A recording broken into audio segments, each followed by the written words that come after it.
ආයුබෝවන්. Empowering youth, creating dialogues, and bringing in contemporary issues from Sri Lanka and around the world. This is Charana TV's Seethala Eethala. ලෝකයේම සාකච්ඡාවට ලක් වෙන ප්‍රශ්න ශ්‍රී ලංකාවට මොන ආකාරයකද මුහුණ දෙන්න සිද්ධ වෙන්නේ ශ්‍රී ලංකාවට මොන ආකාරයේද බලපාන්නේ කියන කරුණ අද අපි සීතල ඊතල වැඩසටහනෙන් කතා කරනවා. යුගයේ තරුණයින් ඔබේ හදවතට ආමන්ත්‍රණය කරන වැඩසටහන සීතල ඊතල.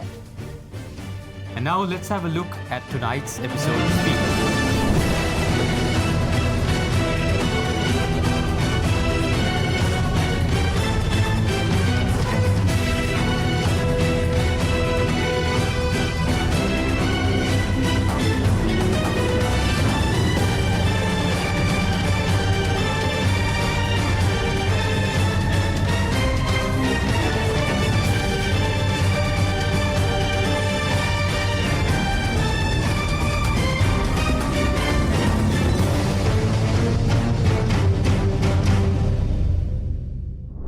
Those are the speakers for tonight's episode. They have assembled. And are you ready for us to dive into a totally new topic today? An open or closed economy for Sri Lanka. Sri Lanka and the world has always been a part of the up-and-coming globalization that has slowly set its roots. But is Sri Lanka prepared for this, or are we going in for something different? Do we need something different? That is what we are here to talk about. Does Sri Lanka need a closed or an open economy like we had in the past? Are we going back into the past, or are we formulating something new? The youth are ready to speak about this. Hiranya? ඔව් සෑන්ඩ්‍රෝ. ශ්‍රී ලංකාව කියන්නේ දූපතක්. සේදමාවතේ පිහිටලා තියෙන දූපතක් විදිහට අතීතයේ ඉඳන්ම ශ්‍රී ලංකාව ජාත්‍යන්තරෙත් එක්ක ගනුදෙනු කරපු රටක්. අද අපි කතා කරන්නේ එදා අතීතයේ ශ්‍රී ලංකාවේ පැවතිච්ච ඒ සංවෘත ආර්ථික ක්‍රමයේද එහෙම නැත්නම් 1977 ඉඳන් ශ්‍රී ලංකාවේ පවතින විවෘත ආර්ථිකයේද ශ්‍රී ලංකාවට අවශ්‍ය වෙන්නේ කියලා. ඉතින් අද මේ තරුණින් 6 දෙනා එකතු වෙලා ඉන්න අපිත් එක්ක කතා කරන්න ශ්‍රී ලංකාවට අවශ්‍ය වන්නේ සංවෘත ආර්ථිකයක්ද එහෙමත් නැත්නම් විවෘත ආර්ථිකයක්ද කියන මාතෘකාව යටතේ කතා කරන්න. And now we will introduce to you our first speaker, Tuhan Sapumanage. Tuhan, the floor is yours. Thank you Sandro, thank you Hiranya. මමගේ කතාව ජාත්‍යන්තර ඔඩියන්ස් එකට ආමන්ත්‍රණය කරන්න බලාපොරොත්තු වෙන නිසා මම කැමතියි මගේ ස්පීච් එකේ important part එක ඉංග්‍රීසි වලින් තියන්න. So if we decide that if we need an open economy or a closed one, first we need to look at the state that the Sri Lanka is in. One of the greatest thing about Sri Lanka is that, just like Hiranya said, Sri Lanka is strategically placed in one of the most crucial places in the international shipping routes where we could literally make so much out of it, just like what Singapore does. And if you see the map showed in display, you would just realize that what kind of a great place that we are positioned in. And Sri Lanka has a great community of people who are pretty tech savvy in terms of the IT industry, and the IT industry is looking to be a $5 billion out of the GDP, $5 billion GDP contributor by around 2025. And also we have upcoming the financial city like Hong Kong, which is the port city, meaning that we are strategically placed in a stance where we could go into an open economy. But before we go into that, come to the conclusion, we need to first decide why would we want to go for a closed economy. Now take Russia for an example, which is pretty close, right? But Russia can stay so because it has enough resources to be self-sufficient inside, and it's a huge country. You could literally sell those trees for timber and start make money to live. But however, Sri Lanka is a tiny island, and we do not have that much resources, just like that of big country like that, and we need to survive and coexist with other nations. And to make my point stronger, I would like to recommend. Now, when you look at it, why we do not go, or rather why people fear the West when coming to Sri Lanka is that we are seen more like, it looks like more like politicians are trying to make deals and trying to get a cut out of it than trying to help the nation. And it is true because most of the companies are better off trying to pay off a politician and getting the job done than going in the existing process. And that's exactly what's happening in Africa, because the companies want to maximize their profits, and rather just paying a politician in a developing country is helpful for them. So first what we need to do is get our government to take a pragmatic approach where we become, it's called pragmatism, where we get an approach which is fostered on pragmatism, where we become an open economy for the things that we could export and make strategic partnerships to import, and be a more closed economy for the things that we are self-sufficient. For example, when we are doing medicine or when we are doing our own apparel, we could be a closed economy or somewhat closed economy, so that we are exporting and exploiting the opportunities that we have while reaping the benefits of being a self-sufficient closed country. And as people, what I want you to do is that I want people to understand and vote for policy rather than just for the appearances, because most of the people who voted in the elections, most of the elections to be honest, are voting for the appearances than actually understanding the policy of a candidate. Just think for yourself, do you know the policy of the candidate you voted for, what they stand for or what they believe in? No, right?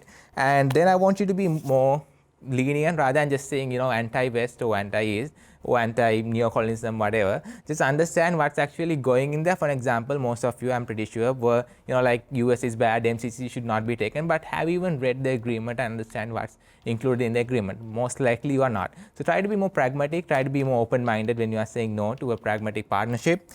And finally, I want the government, from the government side, to make those points, to go for strategic partnerships and regulate the industries when we are going for an open economy. So we import that are in the proper standard, European or whatever the proper standard guidance, and also that we regulate what's coming into our country. With that, I look forward to meeting you all in the final round, and thank you very much. Over to you, Sandro, Hiranya. Thank you, Tuhan, for that insightful speech. Like Hiranya and Tuhan both said, Sri Lanka is strategically placed in the Silk Route and has since ancient times brought very much fruitful economic benefits, unless otherwise it was controlled by people who did not have the wisdom to bring in these economic benefits. So it all depends on the ruler, it all depends on the leadership that we are under, and it also depends on how much of wisdom that the citizens have. So Tuhan outlined very closely how the resources inside the country should be very much effectively devised in order to have our economies as our economy as a closed one, as Tuhan mentioned in his opinion. And he also mentioned a few other points, I believe, that can be contentious points that will definitely be discussed in the discussion round. I believe other speakers will definitely have different opinions. Hiranya?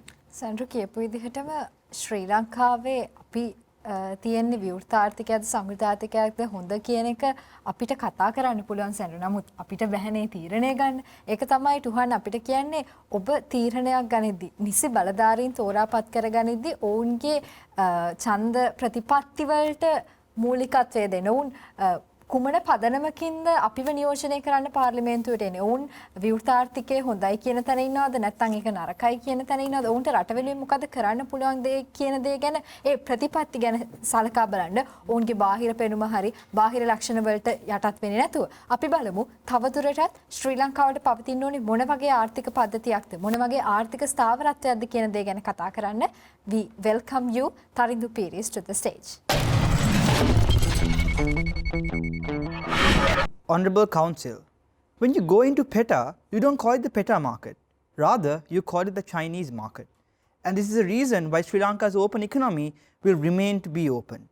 Sri Lanka has recently graduated to an upper middle income country, and before choosing what side it looks like, let's take a step back and judge its progress.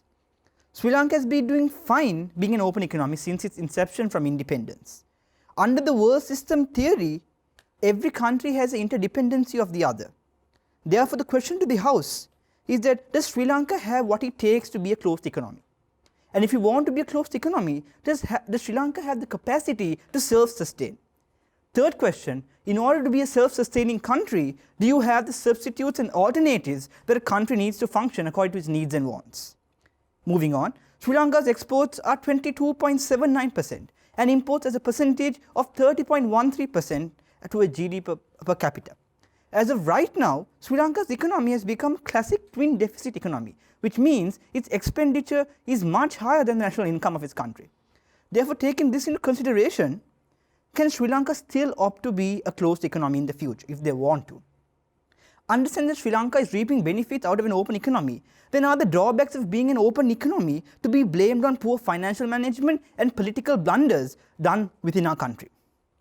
Furthermore, we tell you that the governing style of a country affects their economic performance. And thus we tell you that because of this entire idea that there's indirect or direct harm towards how the entire economy functions.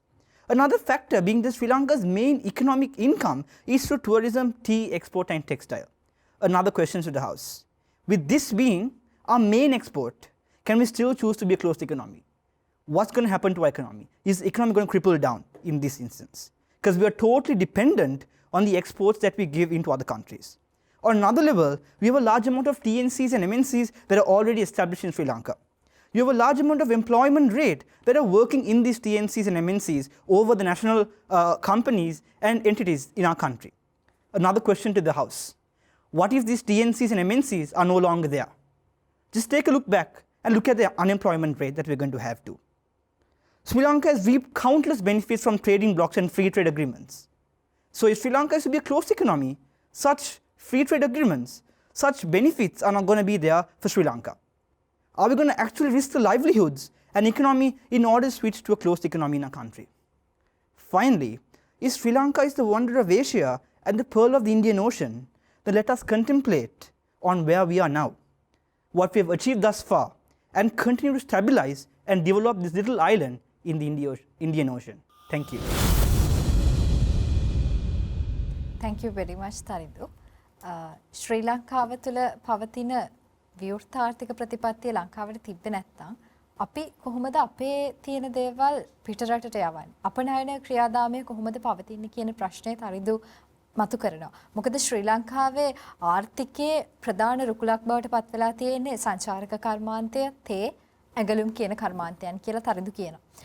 ශ්‍රී ලංකාවේ අපනයන කර්මාන්තයන් වලට විශාල රැකියාවන් උත්පාදනය කරන කර්මාන්ත ප්‍රමාණයක් තමයි මම මේ කියපු තරිඳු අතින් කියවෙච්ච කර්මාන්ත කිහිපය. ඒ කර්මාන්ත තුළින් ඇතිවෙන රැකියාවල් වලට මොකද වෙන්නේ අපි මේ විවෘත ආර්ථික ප්‍රතිපත්තියෙන් ඔබට ගියොත් කියන ප්‍රශ්නේ තරිඳු ඉස්මතු කරනවා. Sandro. Yes, Hiranya, he mentioned something very strongly that we need to take into account, how tourism, Sri Lanka being the pearl of the Indian Ocean, how we should take into account that most of our economy depends on things like tourism and etc. And he also did not fail to mention how certain agreements that Sri Lanka has with MNCs and also certain FTAs that we have also depend on an open economy. So he has made his argument for an open economy in Sri Lanka. But let's see what the other speakers have to say. I'm sure they have a lot to add on to this as well. So Hiranya, let's introduce the third speaker for the day, Dinith Senaratna.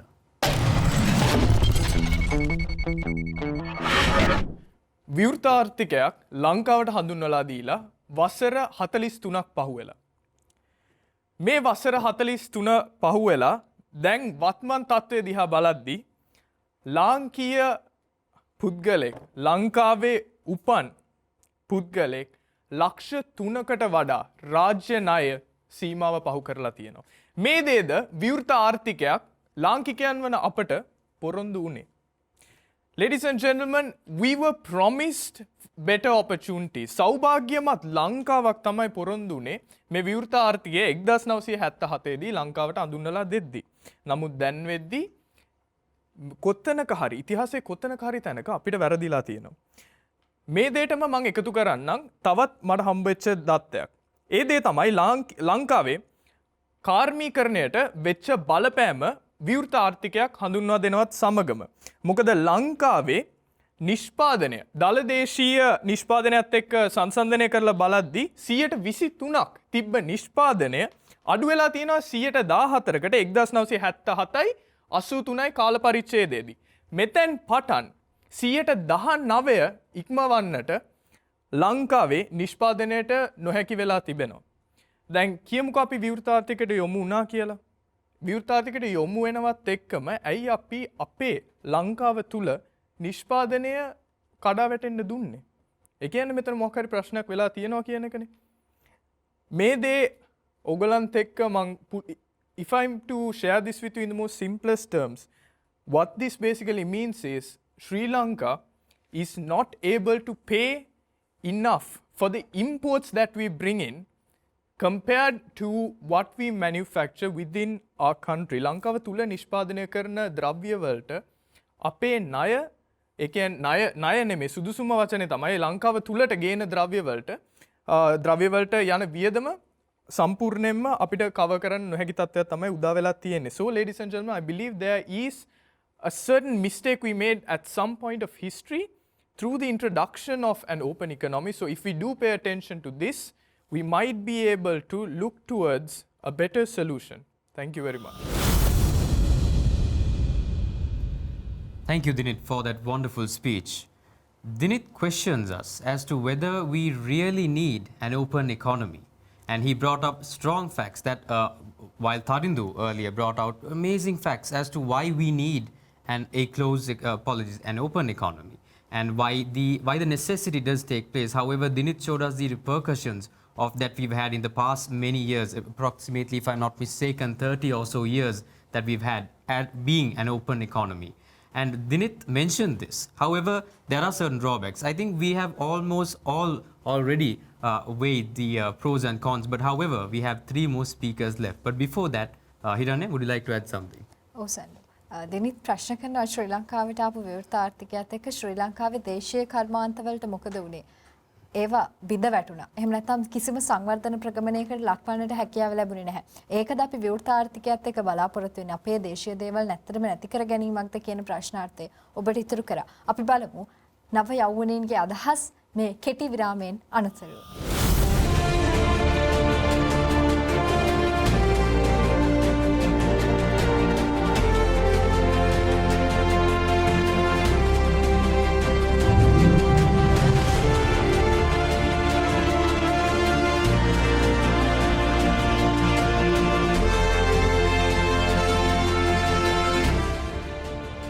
And after that short commercial break, we are now back at Seethala Eethala, where this amazing youth has assembled to talk about whether Sri Lanka needs a closed economy or an open economy.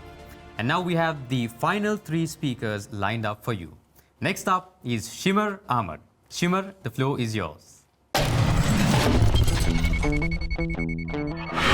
Ladies and gentlemen, if I asked you to pick in between being able to buy anything across the world within a click of an instance or not being able to buy anything in the world within a click of an instance, I think the answer would be quite obvious, right? As human beings, what we're programmed to look for is higher quality, a wider variety, and all at our convenience. Okay, those fall in the 4 P's of marketing as well. There's 2 ways that we can set this agenda out too. There's the disadvantages and the advantages of both sides, both open and closed. Let's move into the advantages of an open economy. We have economic growth, we have lower costs, we have more job opportunities, we have improved variety and availability of goods and services, right? Let's talk about the disadvantages. We have a risk exposure, we have indebtedness, and we have constraint on resource use, all right? A small thing that Tharindu brought out a fact saying the beta market is actually called the Chinese market. Tharindu, a question to you, does China have a Sri Lankan market? Understanding where Sri Lanka currently stands, all right? True that Sri Lanka is actually debted globally, all right? But in one aspect, you can actually understand that opening out the economy for Sri Lanka was advantageous for it. However, it did have its repercussions. People were prone to adapt to the open economy, and that programmed everyone to always stick to what's comfortable. They didn't want to think out of the box. That way, Sri Lanka remained behind or backward behind the other dominating countries, all right? So this led to a lot of problems. What I'm proposing here today is a hybrid system. What is a hybrid system? Is it a combination of both? It kind of is, okay? So it's the open economic constraint, it's the open economic system, but also empowering Sri Lankans and the Sri Lankan culture. So the Sri Lankan culture is retained at all times, all right? Empowering Sri Lankans to bring up their own stuff, to produce from here. I do know that, I understand entirely that cost of production will be high, but what if we combine it with the MNCs? That way, there are quite a lot of MNCs here in Sri Lanka. What if we combine it with the MNCs? Sri Lankans can come up, and then the economy here grows up. We can fight for things like gender equality. We can get more women to work. Because the labor force of women, as per the other episodes that we've discussed upon, is quite low comparatively to the male. So one reason that other countries go up and fast is because of this. With that, I'd like to end my speech and I'll join you back in the discussion round. Thank you. Thank you, Shimar. Shimar, you asked a very good question from Tarinder. Does China have a Sri Lankan market?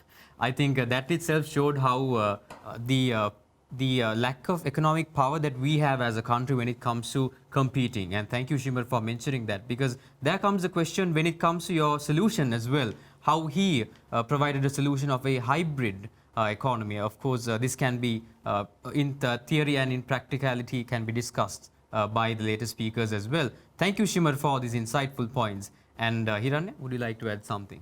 අද අපි කතා කරන්නේ ශ්‍රී ලංකාවට විවෘත ආර්ථිකයක් පැවතිය යුතුද එහෙම නැත්නම් සංවෘත ආර්ථිකයක්ද පැවතිය යුතුද කියලා.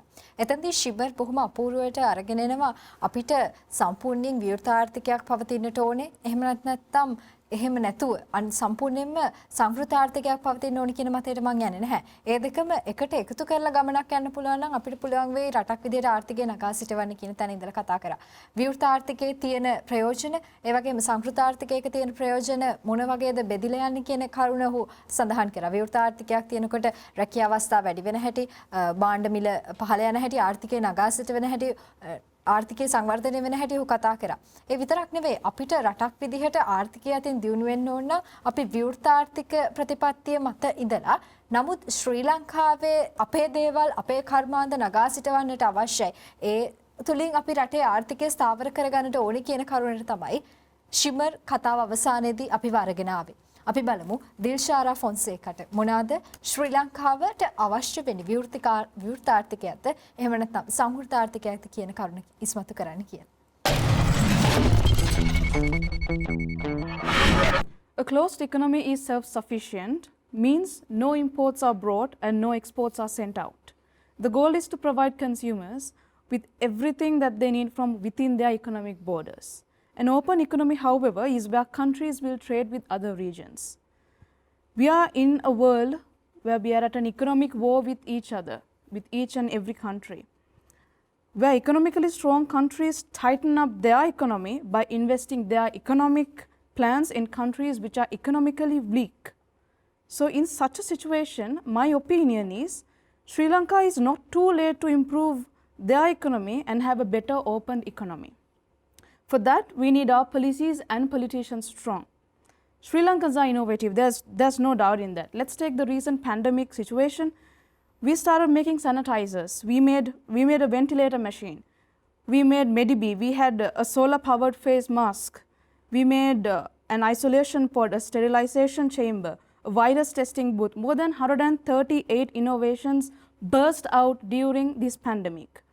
If we go back to ages, like if you go back few ages ago, we had Kantalesini, Yakkala Loha Banda, Oduwala Wani, Tulhiriya Pesha Karmante, Valachena Kadadasi, Kalani Tire Sanstava, Dasa Duro. Ada Samaja Kiyen Kidanada the Medeval Mataka, Kiyen Kidana the Medeval Pavichikalatini. We had that.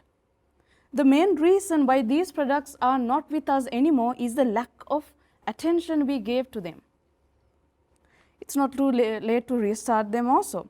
But when it comes to a developing country, there's a certain vulnerability in that vulnerability for that country when that country faces an open economic situation. But the vulnerability can be diminished by strong economic policies, as we all know.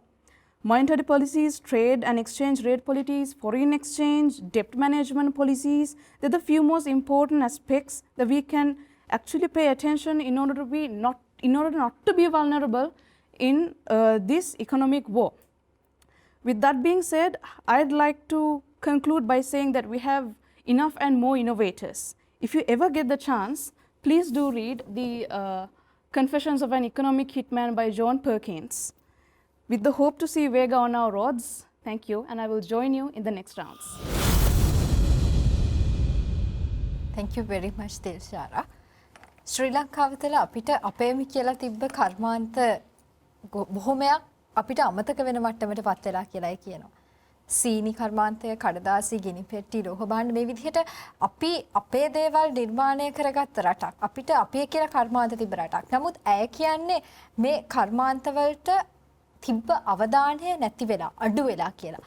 අපි මොකද්ද centre මේකට කරන්න ඕනේ? ශ්‍රී ලංකාව විවෘතාර්ථික ප්‍රතිපත්තිය තුළ තවදුරටත් රඳා පවතිනවා නම් ඒ තුළ ඉන්නවා නම් අපිට අවශ්‍ය කරන්නේ මේ කර්මාන්තවලට අපේ දේවල් නගා සිටවන්නට දෙන අවධානය වැඩි කරන එක නේද කියලා එක තමයි දිල්ෂාර් අපෙන් ප්‍රශ්න කරන්නේ. ලෝකේ හැම රටක්ම ආර්ථිකයත් එක්ක යුද්ධයක ගැටෙද්දී අපිට ඒ යුද්ධෙන් මිදෙන්නට බෑ. අපිට ඒ යුද්ධේ තරඟ කරන්නට ඕනේ. ඒ තුල ඉන්නට ඕනේ. එතනදී අපි විවෘත ආර්ථිකයක් තුල ඉන්න ගමන් කොහොමද අපේ දේවල් නගා සිටවන්නේ? අපේ කර්මාන්තවලට මොන විදිහේ ආයෝජකයින්ද අපි ලංකාව වෙත යොමු කරගන්නට ඕනේ කියන කරුණ ඇයගේ කතාවෙන් ඉස්මතු කරනවා. සෙන්ට්‍රෝ. I think, Hiranya, the biggest problem here is that we don't see these industries to be ours. This is my country. These are our industries. These are the places that we can go forward together as a country. This is the problem here. We don't see things, the country, the resources, as we do our own personal problems. I think that itself would make us go forward. Something Dilshara really brought up inside of us, the flame of patriotism that we should all have.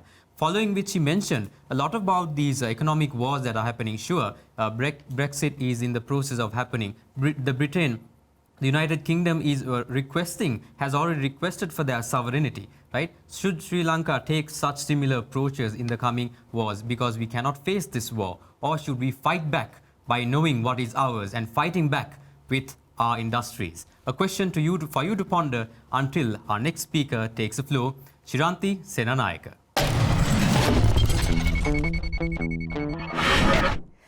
ගෝලීය ආර්ථික ව්‍යුත්තතා දර්ශකය economic openness index කියන දර්ශකය අනුව ලෝකයේ ජනගහනයේ 90ක් ජීවත් වෙන රටවල් 136ක් ඒ දර්ශකය අනුව විවෘත ආර්ථිකයන්. එතකොට මේ යථාර්ථයේ 1970 අවුරුද්දේ ඉඳන් විවෘත ආර්ථිකයේ ලක්ෂණ තිබ්බ රටකට ඇත්තටම සංවෘත ආර්ථිකයට එන්න පුළුවන්ද? ඒ හින්දා මගේ අනික් කතිකයන්ට වැඩිය මම දකින දේ තමයි මේ අපි කතා කරන මාතෘකාවේ පරමාර්ථය ශ්‍රී ලංකාව සංවෘත ආර්ථිකයක් විය යුතුද විවෘත ආර්ථිකයක් විය යුතුද කියන එක නෙවෙයි. නමුත් ශ්‍රී ලංකාව විවෘත ආර්ථිකයක් විය යුත්තේ මොන මට්ටමටද මොන ආකාරයටද කියන එක ගැන තමයි අපි ඇත්තටම කතා කරන්න ඕනේ. මම මේ දේ කියන්නේ මොකද මම ඉස්සෙල්ලම කැමති මේ සීතල ඊතල නරඹන අපේ ඔඩියන්ස් එකට පොඩ්ඩක් කියන්නේ යම්කිසි වැරදි මතයක් තියෙනවා සංවෘත ආර්ථිකයක් කියලා කියන්නේ 100%ක්ම ක්ලෝස් නැත්නම් සංවෘත වූ ආර්ථිකයක් කියලා. ජාත්‍යන්තර වෙළඳාමෙන් නොයෙදෙන 100%ක්ම ස්වයං පෝෂිත වෙන අභ්‍යන්තරය ගැන හිතන ආර්ථිකයක් කියලා. ඒතර විවෘත ආර්ථිකය කියන්නේ ඒක අනිත් පැත්ත කියලා තමයි ගොඩක් අය හිතන් ඉන්නේ. නමුත් ඇත්තටම වත්මන් ආර්ථික දර්ශන ගත්තොත් යම්කිසි රටක් සංවෘතද විවෘතද කියලා ගොඩක් වෙලාවට තීරණය කරන්නේ මෙන්න මේ දර්ශකය අනුව according to economic openness index.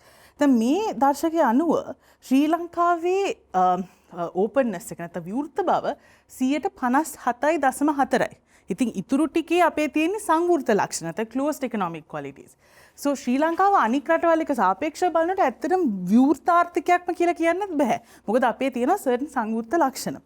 ඒ හින්දා මම හිතන්නේ මෙතන අපි කල යුත්තේ ශ්‍රී ලංකාවේ මගේ මතය තමයි විවෘත බව තව ටිකක් වර්ධනය කරගන්න ඕනේ. නමුත් විවෘත වෙන ගමන් මෙන්න මේ ලක්ෂණ තුනට මම අවධානය යොමු කරන්න කැමතියි. පළවෙනි දේ තමයි අපේ අපනයන සැකැස්ම වෙනස් කරගන්න ඕනේ. මම මේ කියන තේර ප්‍රධානම හේතුව තමයි අපි ගොඩක් කලාට එක්ස්පෝර්ට් කරන්නේ ඉංග්‍රීසියෙන් අපි කියන්නේ ප්‍රයිමරි ගුඩ්ස් කියලා. ඒ උදාහරණයක් විදිහට ගත්තොත් අපි රබර් පිටරටට යවලා පිටරටින් අපි ටයර් ගෙන්න ගන්නවා. ඒක අපි වෙනස් කරන්න ඕනේ සැකැස්ම. දෙවෙනි දේ තමයි අපේ ගොවි සහ වතු කර්මාන්ත නගා සිටුවන්න ඕනේ. එතකොට අපේ ඇතුලේ තියෙන අපේ බත නැත්නම් අවශ්‍ය තේ ටික හරි අපිට ඇතුලේ නිෂ්පාදනය කරගන්න පුළුවන්. තුන්වෙනි දේ තමයි අපි යාන්ත්‍රීකරණයට අපේ සම්පත් ආයෝජනය කරගන්න ඕනේ. මොකද මේ වගේ තරගකාරී ආර්ථිකයක ඉන්නකොට අනිවාර්යයෙන්ම අපේ cost of production එක නැත්නම් නිෂ්පාදන වැය අඩු කරගන්න ඕනේ. ඒ හින්දා මගේ මතය තමයි මේ ලෝකේ දියුණු නැත්නම් ආශාර්මත් ආර්ථික ආශාර්මත් රටකට යන්න නම් අනිවාර්යයෙන්ම අපිට අවශ්‍ය වෙන දිගුකාලීන ආර්ථික ප්‍රතිපත්තියක්. මොකද විවෘත ආර්ථිකයේ හොඳ අපිට ලබා ගන්න පුළුවන් අපේ නායකත්වයේ බලය අනුවයි අපේ ජනතාවගේ මානසිකත්වය අනුවයි. ස්තුතියි. Thank you, Shiranti, for those wonderful remarks. And I believe you mentioned a lot of reforms that we can take in terms of agriculture and in terms of exports management and so many others. I believe that's something that the other speakers would definitely like to add on to as well. And a different perspective that she brought here, like we do at Seethala Eethala. The more we go on, the more we bring to you different perspectives. And thank you, Shiranti, for that. Hiranya? හොසන් Shiranthi අතිනුත් කියවෙන්නේ ශ්‍රී ලංකාවේ විවෘත ආර්ථික ප්‍රතිපත්ති පුළුල් කරගන්න ගමන් දේශීය ආර්ථිකය සංවර්ධනය කරගන්නට ඕනේ. ඒත් එක්කම තමයි මේ හැමදේම නමුත් අවසානයේ රඳා පවතින්නේ ශ්‍රී ලංකාවේ පවතින නායකත්වය සහ මිනිස්සුන්ගේ ආකල්ප මත කියන එක. අපි බලමු ශ්‍රී ලංකාවට යහපත් නායකත්වයක් ලැබෙයිද මිනිසුන්ගේ චින්තන හැකියාව වෙනස් වෙයිද ඒ තුළින් ශ්‍රී ලංකාව ව්‍යවෘතික ආර්ථික ප්‍රතිපත්තිය ඉදීද එහෙම නැත්නම් පූර්ණ සමෘද්ධ ආර්ථික ප්‍රතිපත්තියකට යයිද කියලා. ඒ ගැන අපි තවදුරටත් කතා කරමු මේ කෙටි විරාමයෙන් අනතුරුව.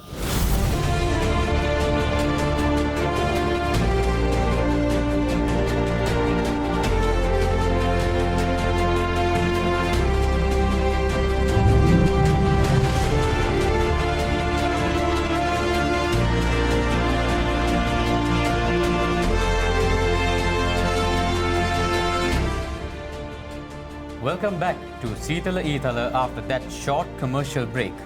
We were discussing on whether Sri Lanka needs an open economy or a closed economy or neither or a mix of both. A lot of ideas came across and I believe that these speakers will now dart questions at each other regarding their points. Tarindu, you had a question initially? Shrima told us an interesting point. He told us that why can't we combine our goods and services with MNCs? But here's a real question, Shrima, right? Have our goods and services reached such a standard of quality to hit the global market, right? Also, the tastes, choices and preferences of the Western world differ much more comparatively to the Asian market, right? So to what extent are we going to hit the global market? One more thing, Ishima, is that if we are to ensure that our products go into the global market, then if you look at textile, for example, Bangladesh is already beaten over Sri Lanka right now. Because why? The cost of production and the cost of raw materials are much more cheaper in Bangladesh. What is your answer to this? Thank you for that question, actually, Tarindo. See, the thing is, what I proposed was for Sri Lankan startups to come and for MNCs have these funding programs that they can run and, of course, products can be launched. But with regards to your quality question, the qualitative question, I actually have an answer to that. With regards to measuring quality standards, the reason of integrating it with the MNCs is the fact solely ensures the fact that these MNCs ensures that the quality of the product is ensured in order for it to be exported. One other thing that I'd like to bring up is you do know that the tea leaves that we buy, the Laoji and all those tea leaves that we buy at the supermarket is the leftovers of the supreme quality tea leaves that are actually extracted from the Sri Lankan grounds, right? Those are sent outside. So Sri Lankans have really, honestly saying, we would have to pay, if you go to somewhere in Nuwara, if you go to the tea estate, you'd have to pay like 400 rupees for tea, all right? Like, so that's the rate that you pay for that original tea. So that's something I'd also like to bring up. Apart from that, you also had asked, how are we going to fight against these textile industries and all that, right? Thandu, the simple answer to that is basically, why are MNCs coming to Sri Lanka? Because cost of productions are lower here. Why are people coming here to do stuff? Why is you do know that even there's a, I think Fiat, one of the leading car, Tata, or one of the two actually is coming to Sri Lanka and establishing their factory here in Hambantota, and they're going to start producing their cars here and exporting it outside. Why are they producing it here? Because cost of production here is cheaper compared to abroad. So why can't we do those things here? My question to you is, why can't we do those things here and then take it forward from there? It all dies down to the administrative and the governance who really takes it forward, because at root level, at this level, we can't do anything about it. All we can do is bring it up so someone who is in power can take it and turn it around and make some use of it for Sri Lanka. And one more important question to Dinit. I'm sorry, Tuhan. You told about... If you don't mind, I'll add to what he said. Yeah, Can sure. you answer the question? Yeah, go ahead. So for your original question about the quality, it's not about Sri Lanka not being able to match the quality standard, because there are so many companies in Sri Lanka that take their brand franchises or the license and make that in Sri Lanka and then export it back to those countries. The question, however, is that when a company looks into a country, they look for long-term relationships, right? So they look into political stability. When Sri Lanka is a country that try to manipulate the foreign investments and whatnot, when the MNCs come here, they do not want to risk their investment in a country like this because it's so unstable in terms of political matters.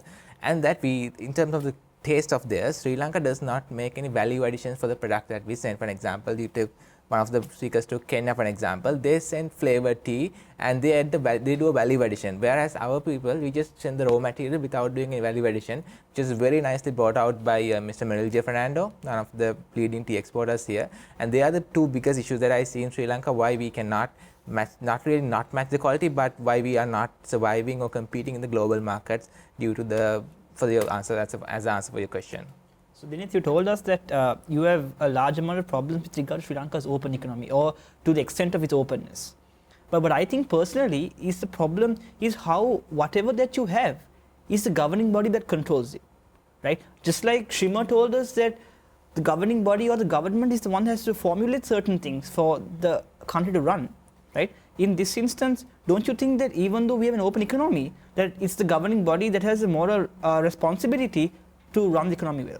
Not necessarily, Tanvi. You see, I'm pretty sure by the time they decided on introducing an open economy to Sri Lanka, they probably informed the businessmen that opportunities like this are going to appear for you. You can buy raw materials for cheap, etc. So as soon as this was introduced, the open economy was introduced, businessmen got in on it. They definitely started importing a lot of raw materials for cheap prices and all that. Maybe it had like superior quality back in the time. But with time, you know, as people become more money conscious, businesses will also want to boom.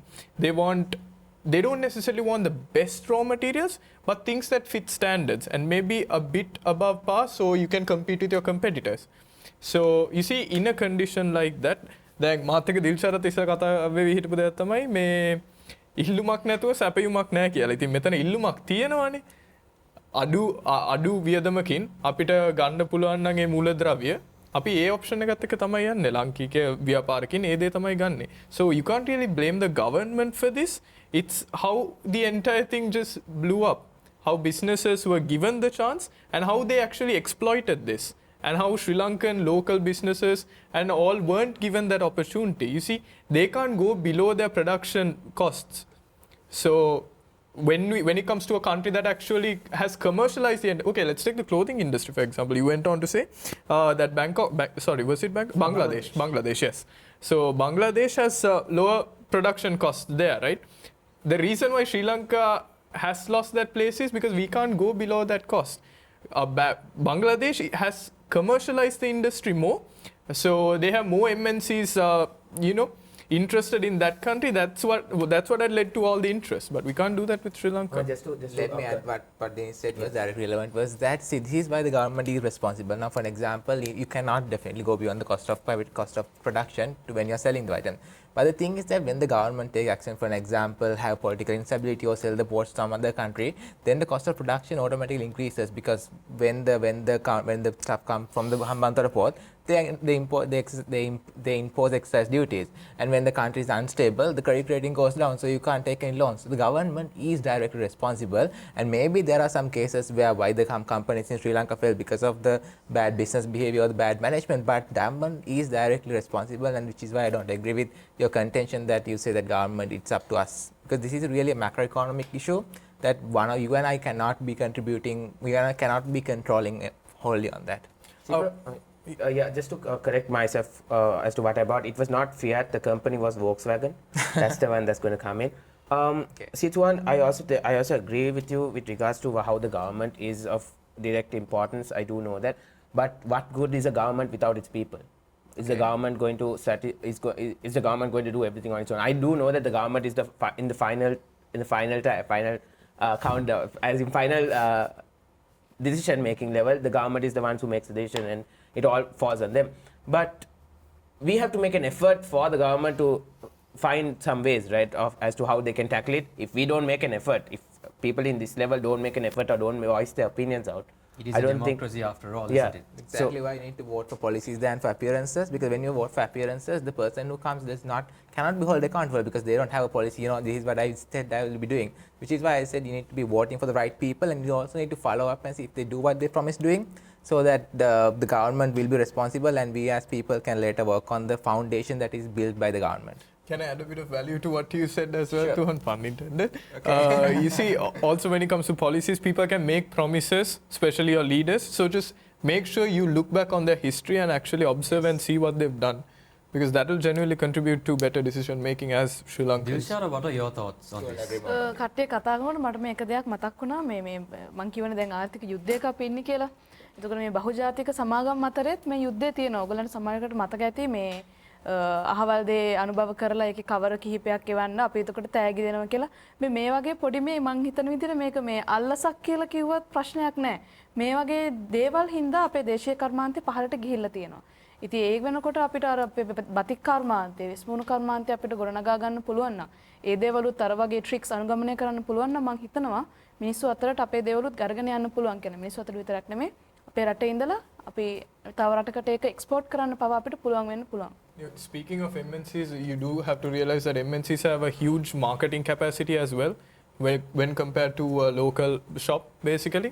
So yeah, what you said was completely right. It's sort of, I mean, I wouldn't exactly call it a bribe, but somehow they can push the product onto people more compared to a local producer. So, Shiranti, what do you have to add on to this? මගේ මතේ තමයි ඇත්තටම ලංකාව මේ ආර්ථික මට්ටමට වැටලා ඉන්න ප්‍රධානම හේතුව අපේ ජනතාවගේ ඒ වගේම අපේ නායකයන්ගේ තියෙන ආර්ථික දැනුම මම නිල් කියලා කිව්වොත් ඇත්තට මේක සාර්ථකයි. මොකද අන්න ඒ හින්දා තමයි උදාහරණයක් විදිහට ගත්තොත් මේ පාර්ලිමේන්තු මැතිවරණේ අපි එක ප්‍රතිපත්තියක්වත් දැක්කද මෙන්න මේ ආකාරයට තමයි අපි ශ්‍රී ලංකාව දියුණු කරන්න කියලා. මේකට ප්‍රධානම හේතුව ඒගොල්ලන් දන්නේ නැහැ උදාහරණයක් විදිහට ඉන්ෆ්ලේෂන් කියන්නේ මොකද්ද? GDP එක කොහොමද වැඩි කරගන්නේ? ඒ හින්දා මම නම් ඇත්තටම යෝජනා කරනවා කියන්නේ අනිවාර්යයෙන්ම දේශපාලනයට එනවා නම් පුද්ගලයෙකුට නීතිය ආර්ථිකය ගැන පොඩි අර එක්ක කෝස් එකක්වත් කරලා ඉන්න කියලා මොකක් හරි දැනුමක් තියෙන්න. ඒක තමයි මගේ මතය. No, see, there's also I think the problem here was that the MNCs or whoever with money helped out the producers, the local producers, gave the local producers what the government did not. Exactly. So that's why it shifted. That's where the shift happened. So what the government could not provide, someone else from abroad came and provided it. Of course, we as human beings will accept it if it's a increase in the standard of living, right? Plus, if I can add one more point, because of the economies of scale, the MNCs have the ability to produce things at a very lower cost compared to our local producers. And that's the reason why people would go. So government need to help the people with proper foundation to foster their businesses on. A lot of different opinions, a lot of different perspectives. Hiranya? ඇත්තටම මම හිතන්නේ අද අපි කතා කරන්නේ සැන්ඩ්‍රෝ ශ්‍රී ලංකාවට අවශ්‍ය වෙන විවෘත ආර්ථිකයක්ද එහෙම නැත්නම් සංවෘත ආර්ථිකයක්ද මේ දෙකේම ඒකාබද්ධභාවයක්ද කියලා. අපි දැක්ක කතා බහේදී සමහර තරුණයින් අතින් කියවෙනවා ශ්‍රී ලංකාවේ විවෘත ආර්ථිකයක් පවතිනවා නම් හොඳයි කියලා. ඒත් එක්කම කියනවා නෑ සංවෘත ආර්ථික ප්‍රතිපත්ති අනුගමනය කරමින් විවෘත ආර්ථිකයක් තිබ්බත් කමක් නැහැ. එහෙම නැත්නම් විවෘත ආර්ථිකයේ තියෙන ගමන් ශ්‍රී ලංකාවේ දේශීය කර්මාන්ත නගා සිටුමු කියලා. අන්න ඒ කරුණු සියල්ලම අපි බොහොම අපූර්ව මත ගැටන කිහිපයකට එළඹුණා. මේ අපි මේ අධීර තුළදී අපි බලමු මේ කෙටි විරාමයෙන් අනතුරු මොන වගේ නිගමනයන්ටද අවසානයේදී මේ තරුණයින් 6 දෙනා යන්නේ කියලා. මොකද අපිට ඔබට අදහසක් දෙන්නට ඕනේ. අපිව නරඹන, චරණ නරඹන ඔබටත්, තීරණ ගන්න පුළුවන් ඔබටත් අපි යෝජනා කරනවා ශ්‍රී ලංකාවට අවශ්‍ය කරන්නේ විවෘත ආර්ථිකයක්ද, සංවෘත ආර්ථිකයක්ද, මේ දෙකේම ඒකාබද්ධතාවයක්ද කියලා. අපි කතා කරමු මේ කෙටි විරාමයෙන් අනතුරුව.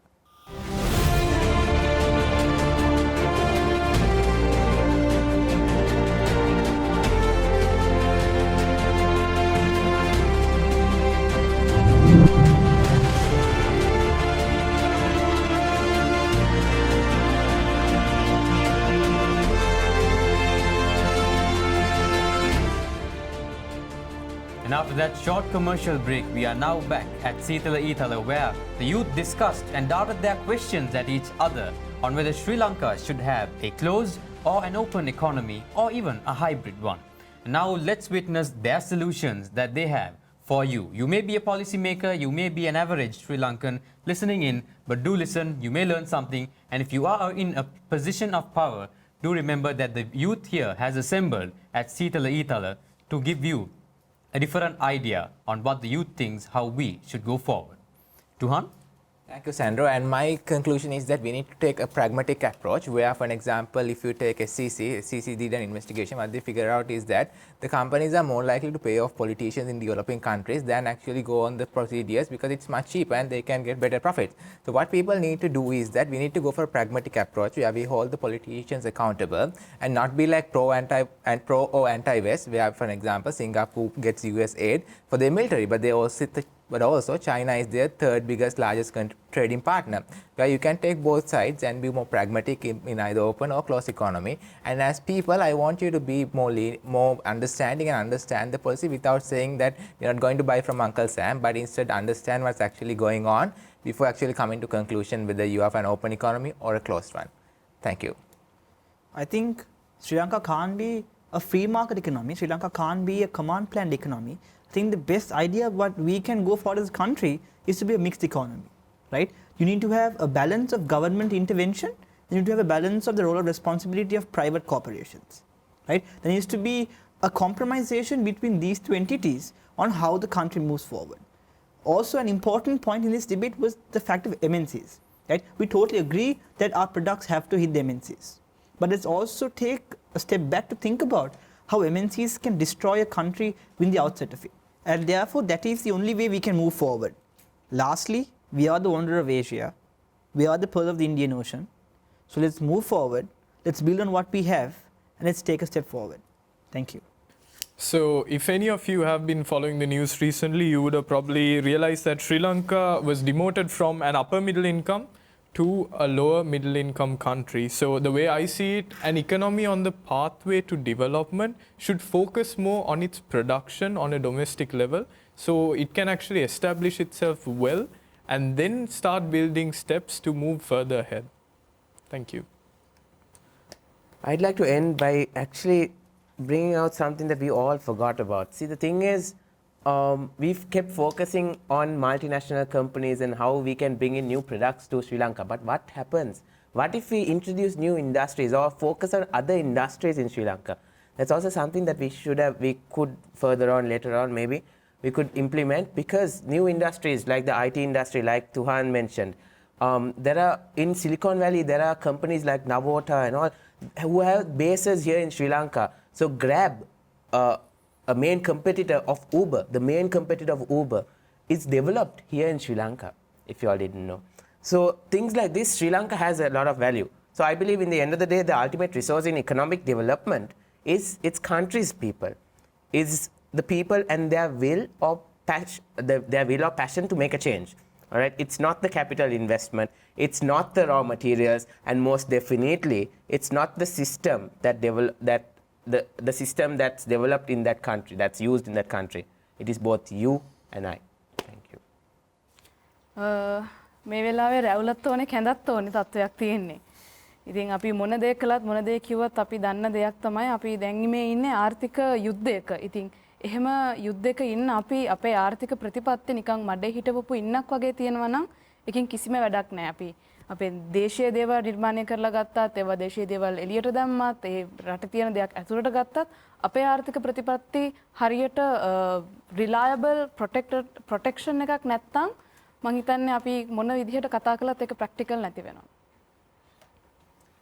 රටක ආර්ථික සංවර්ධතාවයේ ශාස්ත්‍රීයත්වය ගොඩක්ම රඳා පවතින්නේ තමන්ගේ මහ ජනතාවයේ වගේම නායකත්වයේ මත. ඉතින් මට යෝජනා දෙකක් තියෙනවා. පළවෙනි දේ තමයි අපේ අධ්‍යාපන පද්ධතිය අඩුම ගානේ 5 වසරේ ඉඳන්වත් ආර්ථික විද්‍යාව යම් මට්ටමකට උගන්වන්න පටන් ගන්න ඕනේ. සාමාන්‍ය ජනතාවට ආර්ථික විද්‍යා න්‍යායයන් ගැන පොඩි දැනීමක් දෙන්න. දෙවෙනි දේ තමයි මම හිතන්නේ විශේෂයෙන්ම ඡන්ද කාලේ එනකොට මම හිතන්නේ අපි නීතියක් ගේන්න ඕනේ රටට. රටේ ආර්ථිකය දියුණු කරන්න, සමාජය දියුණු කරන්න ප්‍රතිපත්තියක් පුද්ගලයෙක් ගේන්නේ නැත්නම්, ඡන්ද ප්‍රතිපත්තියක් නැත්නම් ඒ පුද්ගලයාට තමන්ගේ ඡන්ද දායකයෙකු වෙන්න නැත්නම් සමා වෙන කැන්ඩිඩේට් කෙනෙක් වෙන්න අවස්ථාව නොදිය යුතුයි කියලා මම හිතනවා. මොකද හැම කැන්ඩිඩේට් කෙනෙකුටම අනිවාර්යයෙන්ම ප්‍රතිපත්තියක් තිබිය යුතුයි. ශ්‍රී ලංකාවට අවශ්‍ය වෙන්නේ විවෘත එහෙම නැත්නම් සංවෘත නැත්නම් ඒ දෙකේම එකතුවක් වෙච්ච ආර්ථිකයක්. අද මේ කතා බහ ඉවර වෙනකොට මේ තරුණයින් 6 දෙනාම බොහෝ දුරට ඒකමතික තීරණයක් වෙන තත්වයකට ආවා. ශ්‍රී ලංකාවට විවෘත ආර්ථිකයක් තියෙනකොටම අපි අපේ දේශීය කර්මාන්ත නගා සිටවන්නට ඕනේ. දේශීය කර්මාන්ත නිසි තැනට ගන්නට ඕනේ. ඒ තුළින් රැකියා ගණනාවක් උත්පාදනය කරලා රටේ ආර්ථිකය නගා සිටවන තත්වයකට පත් වෙන්නට ඕනි කියලා. ඒ විතරකුත් නෙමෙයි. ශ්‍රී ලංකාව ආසියාවේ ආශ්චර්ය වෙන්නට ඕනේ. එතනින් එහාට ගිහිලා ශ්‍රී ලංකාව ඉන්දියන් සාගරයේ අපිට ලෝකෙටම හඬගාලා කියන්න පුළුවන් ආර්ථිකයක් තියෙන රටක් බවට සංවර්ධනය වෙන්නට ඕනේ. අපි හැමදාම කියන්නේ අපි සංවර්ධනය වෙමින් පවතින රටක්, තුන්වන ලෝකයේ රටක් කියලා. කවදාවත් අපි මේකෙන් එළියට එන්නේ. අපිට අපේ කියලා රටේ ශ්‍රී ලංකන් මේඩ් ඉන් ශ්‍රී ලංකා කියලා ට්‍රේඩ් මාර්ක් එක ඉන්ටර්නැෂනල් ලෙවල් එකට අරන් යන්න පුළුවන් වෙන්නේ කවදටද? අපි බලන් ඉන්නේ. අන්න ඒ වගේ දවසක් එනකම් අපි රටේ තරුණයෝ විදිහට අපි වැඩිහිටියෝ වෙනකොට අපේ වැඩිහිටියෝ අපිට ඒ රට හදලා දුන්නොත් අපිට පුළුවන් වෙයි අපෙන් පස්සේ එන තරුණ ප්‍රජාවට ඒ ආර්ථික තත්ත්වය තවදුරටත් නගා සිටමින් අපිට ඒක රඳා පවතින තත්ත්වයකට අරගෙන එන්න. ඉතින් අපි ආදරණීය දෙමව්පියන් අපිව නරඹන වැඩිහිටියන්ගෙන් ඉල්ලා සිටිනවා.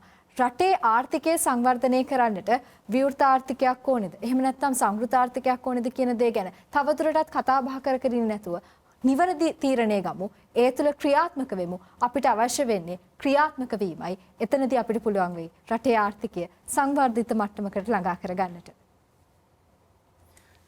Yes, Hiranya. In the ancient times, even in the times of the bows and the arrows, we had a patriotic feeling that this is our country, these are our industries, and this is why we should engage and strengthen these industries. Something that we may have forgotten in the years that we have come forward, but however, something that needs to be strengthened, something that these amazing youth came together and gave a consensus about. And even if you did not know anything about economics and how to view the country in a perspective as such, you have learned something today. And if you are in a position of power, this is our message from Seethala Eethala at Charana TV. Do take action because Sri Lanka needs a change to move forward. A hybrid economy like the amazing panel of speakers today proposed. And ladies and gentlemen, that sums up another episode of Charana TV's Seethala Eethala. See you on the next episode.